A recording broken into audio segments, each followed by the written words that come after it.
করে ভেজে নেব এই যে 3 রকমের সবজি কেটে রেখেছিলাম এগুলো। আজ রান্না করতে করতে কিন্তু বেশ ভালোই দেরি হয়ে গেছে। ব্যাস আজকের মতো রান্না কিন্তু আমার মোটামুটি হয়েই এসছে। আর মোটামুটি 10 মিনিট রান্নাঘরে থাকলেই আজকে রান্না বান্না সব কিছুই কমপ্লিট হয়ে যাবে।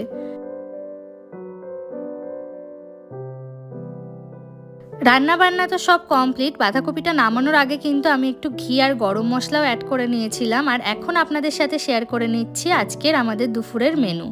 এখানে গরম গরম সাদা ভাত, আর এখানে রয়েছে মাছের মাথা দিয়ে মুগের ডাল। আজকে ডালটা একটু পাতলা করেই করেছি, আসলে বেশ কয়েকদিন ধরে আমাদের খুব রিচ রিচ খাওয়া হচ্ছিল, তাই জন্য আজকে একদম পাতলা করেই ডালটা করেছি। আর এখানে আছে আলু দিয়ে বাঁধাকপির ঘন্ট। আর এই যে লাস্ট বাটিটা, এই বাটিটার তলায় আছে সেই যে 3 রকমের সবজি ভাজা করেছিলাম সেই সবজিটাই। ভিডিওটা কেমন লাগলো অবশ্যই জানাবেন। আর আজকের ভিডিওটা এখানেই শেষ করছি। সবাই খুব খুব ভালো থাকবেন।